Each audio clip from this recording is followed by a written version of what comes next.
Olá, está no ar o Alerj Debate. No programa de hoje nós vamos falar sobre a construção de unidades habitacionais para as vítimas da tragédia provocada pelas chuvas na região serrana em 2011. Aqui no estúdio eu vou conversar com os deputados Nilton Salomão e Luiz Paulo. Muito bem-vindos ao programa. O governo do estado lançou um decreto nesse sentido. E aí eu queria perguntar aos senhores quais as novidades que esse decreto traz.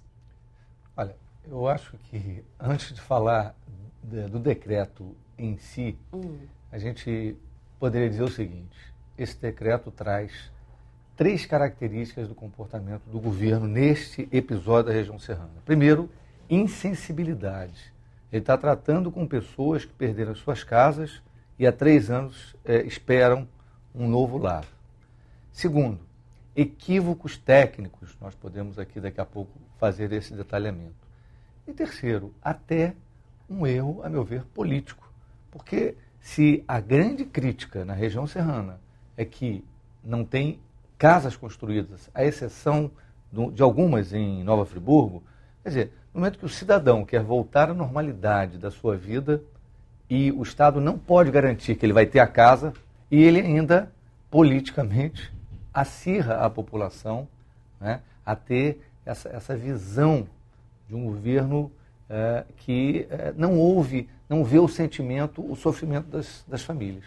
Então, eu acho que o decreto se caracteriza por isso. Agora, os detalhes dele, né, primeiro, o equívoco, o deputado Luiz Paulo está acompanhando e pode também falar, o equívoco em dizer que, veja bem, o decreto diz que não vai ter mais indenizações porque terão mais casas ofertadas pelo poder público do que famílias necessitadas. Especialmente com relação às famílias da tragédia, o número de famílias que necessitam de casas, considerando o aluguel social que o Estado paga e o aluguel social que os municípios pagam, é maior.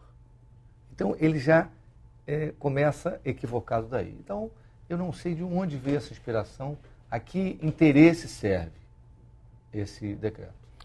Olha, eu me lembro muito bem, no período de chumbo, que a gente brincava dizendo que a ditadura da época ia fazer um decreto-lei, porque se legislava por decreto à época, abolindo a lei da gravidade.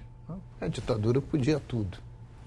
Este decreto, guardando devida proporção, é a mesma coisa que querer abolir a lei da gravidade. Porque qual é a síntese desse decreto? O governador está dizendo o seguinte: olha, em Teresópolis tem um número de casas construídas, que serão entregues até dezembro de 2014, maior do que o número de pessoas vitimadas. Então nós vamos ajustar essa questão. E ainda diz, tem 400 milhões à disposição, né?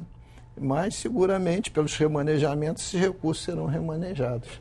E por que isso é um blefe? Porque em Teresópolis, para não falar de Petrópolis e Nova Friburgo, em Teresópolis tem um volume de pessoas desabrigadas muito maior do que o número de casas ofertadas, já desabrigadas da chuva de 2011, onde as suas casas foram embora. Quer dizer, já fez 3 anos, se caminha-se para o 4º ano. Mas tem milhares e milhares de outras pessoas vivendo em área de risco, e área de alto risco. Então, na verdade, a oferta de imóveis, mesmo que eles concluíssem o previsto até dezembro de 2014, ainda é muito inferior às reais necessidades de retirar as pessoas das encostas e calhas de rio em áreas de altíssimo risco. Então, é uma piada esse decreto. Não tem nenhum bom senso. E traz uma série de constrangimentos.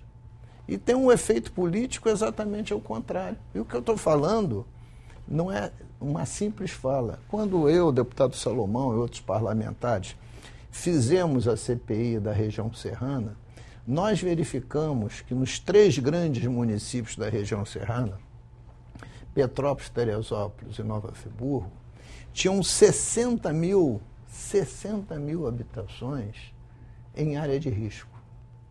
E realmente essa estimativa nossa foi difícil.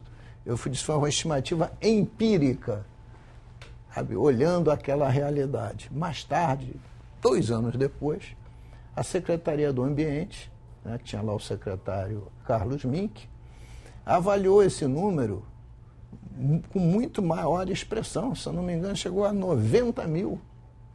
Então agora vem o governo do estado e diz assim, olha, nós estamos fazendo casa em número maior do que a real necessidade da população. Então temos que ajustar, diminuir o número dessas pessoas, botar uma série de regras impeditivas, cortar aluguel social, toda uma política de restrição como isso fosse verdade. E ele mesmo, o governo, cai em contradição. Num dos incisos desse decreto, ele diz assim, este decreto serve para as pessoas que já perderam as casas, mas também para as pessoas que moram em área de alto risco, desde constatada pela Defesa Civil. Ora, então para que serve o decreto? Para trazer constrangimento aos moradores, como diz o deputado Nilton Salomão, dar um tiro no pé, trazendo desgaste político, porque o governo não enfrenta essa questão com seriedade. Desde o primeiro minuto. Nós temos aqui no Estado uma Secretaria de Estado de Habitação, uma SEAB, uma Companhia Estadual de Habitação, que tem o conhecimento de fazer casa, quer seja no programa Minha Casa Minha Vida, seja qualquer em outro programa. E eu pergunto, quem o governo designou para fazer essas casas? Foi a Secretaria de Habitação? Foi a SEAB? Não. Foi a Secretaria de Obras, que não tinha equipe, não tinha know-how, não tinha terreno, não tinha nada. 3 anos se passaram, foi em janeiro de 2011, e as casas até hoje não estão entregues. E aí vem esse decreto que deixa as pessoas numa situação de constrangimento. Por definição, a ideia do decreto é acelerar, ou seja, seria necessário um decreto, já que a construção de habitações já estava prevista? Olha, vamos imaginar uma cena. Seguinte cena, a tragédia aconteceu, as pessoas perderam as casas, então, a cada momento, o que se deseja é que cada família possa retomar a sua vida, a sua normalidade. Evidentemente, em segurança. Muito bem. O decreto, ele faz com que o cidadão que perdeu a sua casa, está há 3 anos esperando, o decreto diz para o cidadão o seguinte, olha, nós vamos te entregar uma casa. Só que esse cidadão está há 3 anos esperando. Ele, primeiro, ele já não está acreditando mais que vai receber essa casa. Segundo, veja, alguém que está há 3 anos esperando, se você permite que ele dê a solução, porque a indenização é uma solução buscada pelo próprio cidadão, a família, que muitas vezes encontra um terreno e vai fazer novamente a sua casinha. Ele, às vezes, a família dá, alguém resolve. Ele precisa de um dinheiro, porque, veja, Luiz Paulo, com a indenização, ele até está recebendo muito menos, que o apartamento vai valer ali 70, 80, 90 mil, ele, na indenização, vai receber menos, mas ele quer resolver a vida dele. Então, quando você inibe essa possibilidade, você leva a desesperança. Eu moro em Teresópolis, ando na região ali. Ontem recebi, por exemplo, duas pessoas. Uma das senhoras disse, olha, meu pai vai perder a vida dele, porque o meu pai já não aguenta mais esperar, ele já tem uma idade. Ele conseguiu, com o familiar, um pequeno terreninho e quer receber o dinheiro da indenização para fazer a casinha dele. O poder público, Luiz Paulo, poderia até, vamos dizer assim, acompanhar isso para o dinheiro, enfim, acompanhar, ver se realmente o terreno, se não é uma área de risco. Eu até perguntei isso. Esse terreno da senhora, do seu pai, é em área de risco? Não, uma área tranquila. Então, poderia até fazer isso. O que não pode é o poder público, que tinha um compromisso com a região serrana, que não cumpre esse compromisso, porque se falou que ia ter um projeto para a região serrana de reconstrução, seria exemplar para o Brasil todo, meu Deus, se esse é o exemplo do Brasil, estamos perdidos. Mas quem está perdido mesmo é o cidadão, as famílias que estão lá. Então, o que a gente está querendo mostrar, nós que estamos acompanhando isso, nós não estamos falando aqui por falar, nós acompanhamos desde o primeiro momento, fizemos uma CPI, ouvimos as pessoas, fizemos audiências públicas. Estamos, eu diria, sob uma pressão do sofrimento das pessoas. Porque algumas, a verdade é essa, algumas estão desistindo. Problemas sérios, problemas de depressão. Então, você imagina, diante desse quadro, aqueles que estão resolvendo o seu problema e precisam da indenização, agora chega o Estado e diz, não, vou entregar uma casa a você, esquece a indenização. E mais, muitos casos, deputado Paulo, as pessoas já tinham negociado. Veja, as pessoas já tinham documentação negociado. Agora, quando vai lá, porque também é importante dizer isso, a empresa que foi contratada para fazer essas conversas com as famílias ficou lá até o final de 2011. Desapareceu. Em 2012 não foi, e 2013 apareceu agora, no final do ano de 2013. Tá certo?